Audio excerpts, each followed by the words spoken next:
Hi class, bit of further maths today, looking at loci on Argand diagrams, chapter 2.4 in the Further Core Pure, book 1. Now there's three different types of these, three different types of loci that you can encounter.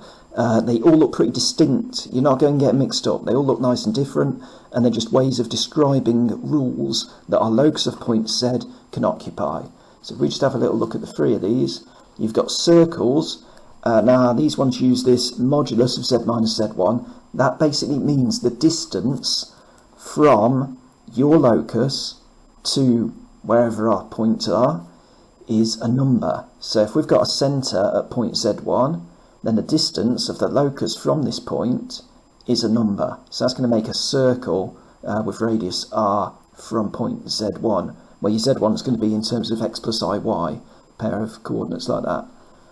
With your perpendicular bisectors, we've got z minus z1, the modulus of that, so the distance from your locus to one point is the same as your distance from the locus to the other point.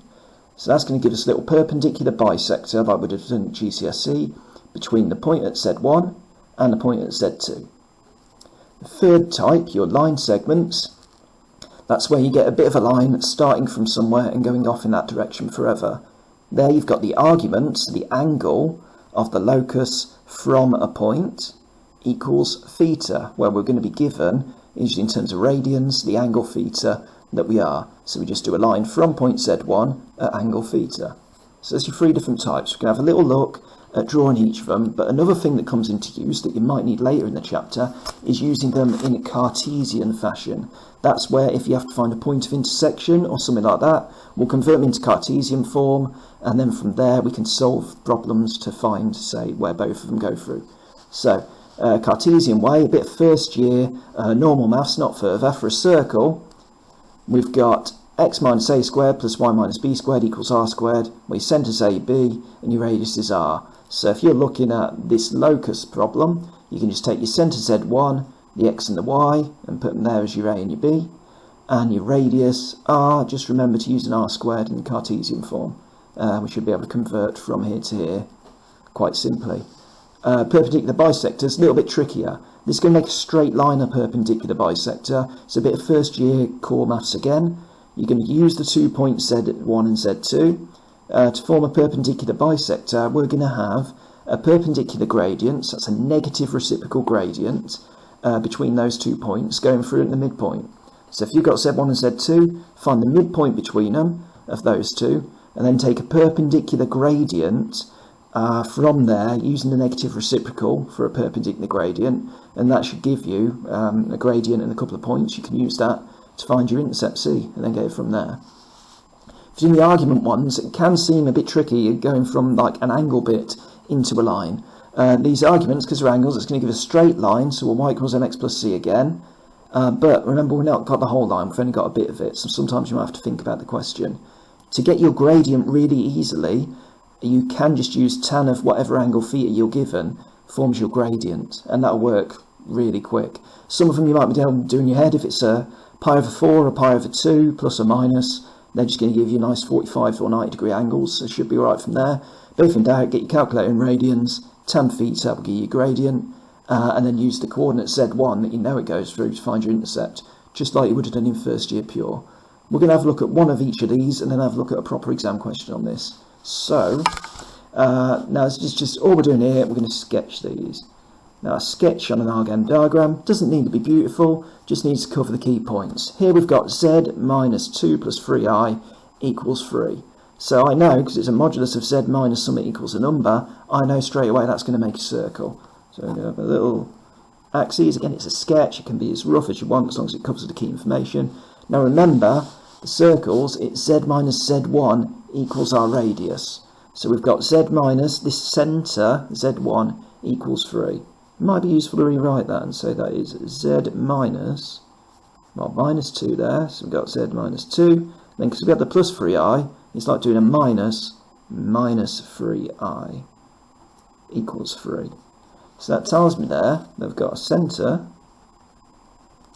of 2 minus 3, radius of 3. Okay, so if we say we go 2 across, 3 down, nice and rough, let's say about there, and a radius of 3 means we're going to go. Now just think about, they're looking for, in a question on sketching this, where we intersect according to that radius. Because it's got a radius of 3, and I'm known as centre as 2 minus 3, I'm going to cut exactly at that axis. I'm going to be a little bit over this axis, because that would technically cut through a 1, wherever that is. Then just have a go at drawing a circle. Bit of a mess that, but hopefully it gives you the idea of what we're looking for. Try another one. Z plus 4 and Z minus 2 plus I. So because I've got modulus of summit equals modulus of something else, I know it's going to be a perpendicular bisector problem. So let's pick out our centres. This one, if it's Z plus 4, that's like saying it's Z minus 4.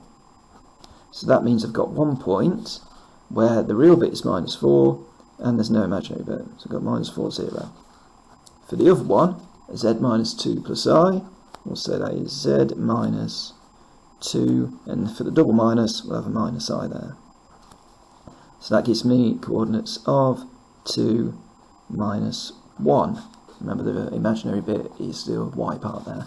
So if we put them on there, minus 4, 0, about there, again it's just a sketch. Then we got 2 across, 1 up, 1 down, say about there, minus 1, 2.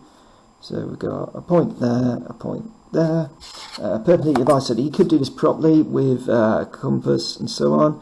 We're just going to fudge it a bit and say, well, they go there, so we'll go about 90 degrees to that. Round about halfway along, what was it? Round about, let's say there, something like that. Now, in a proper question, you might have to then find, say, the coordinates of that intersection or something like that. But in this case, we don't, so we're going to move on.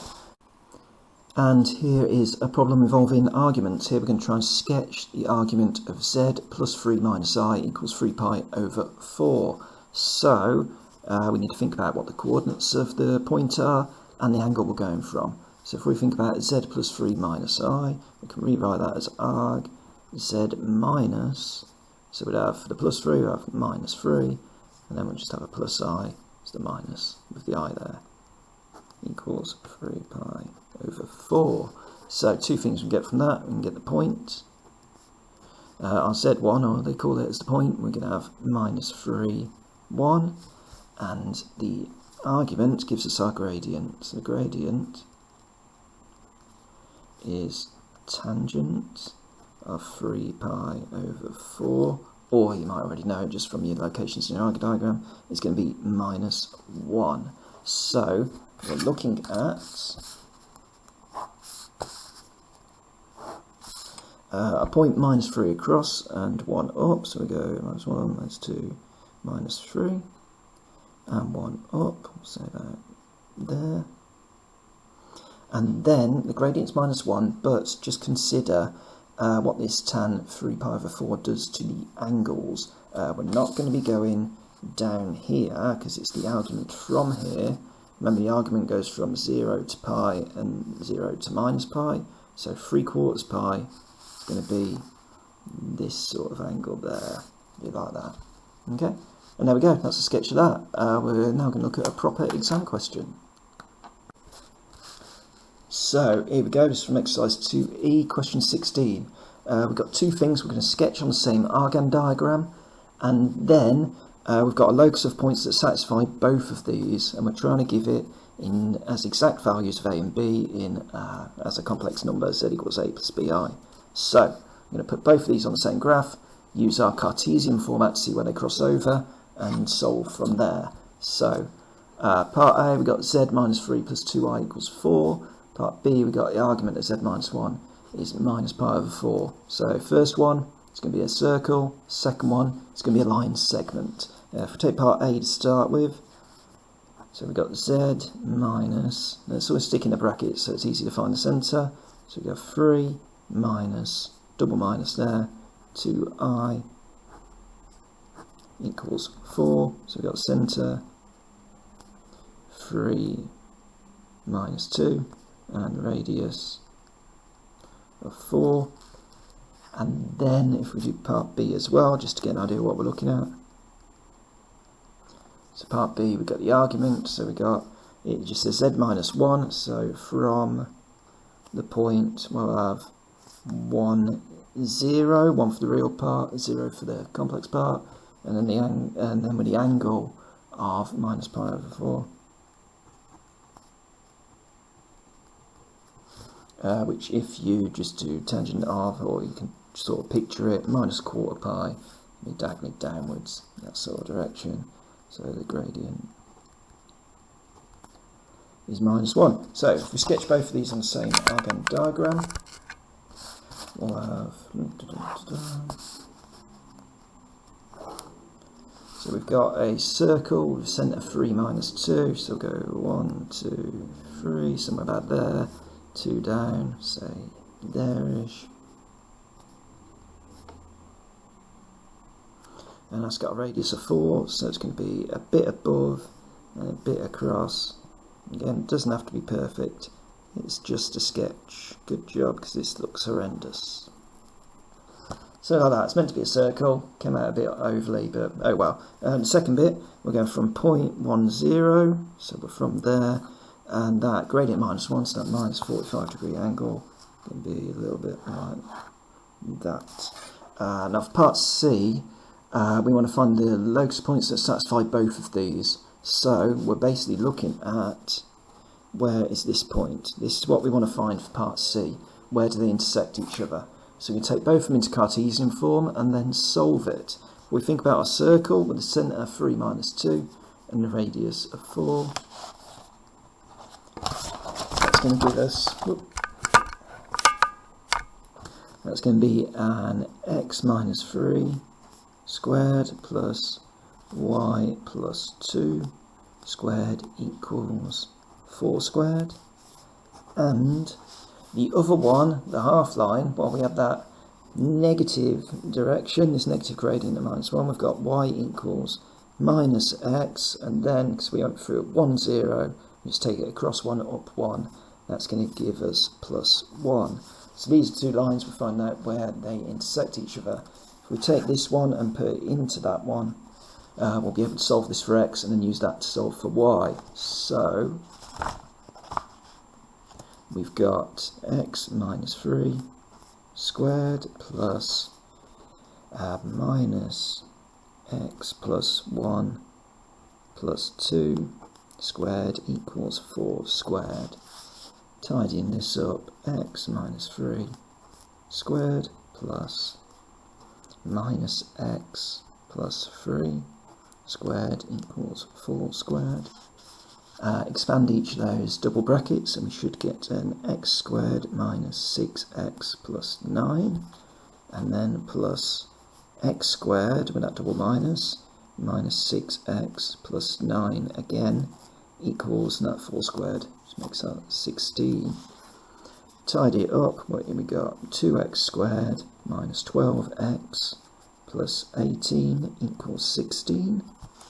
So then, because it's all even, we'll half it all and have x squared minus 6x plus 9 equals 8. So then x squared minus 6x plus 1 equals 0. So annoying that it's not going to factorise nicely, but we can do a bit of completing the square and work it out in third form, or you can just get your calculator out and do it that way, and that'll be fine as well.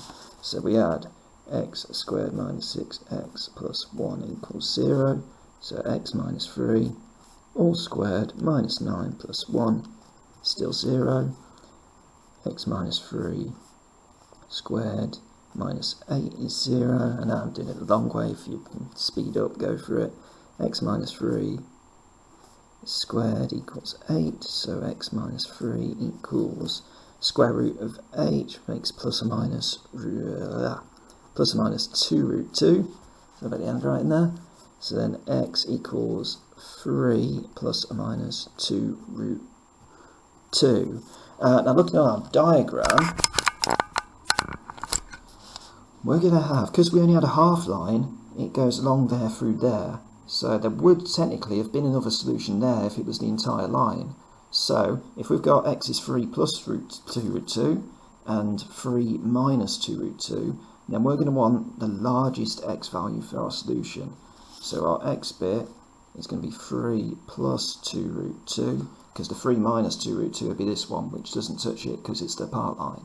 And then y was minus x plus 1, so y equals, we have minus 3 minus 2 root 2 plus 1, which is minus 2 root 2.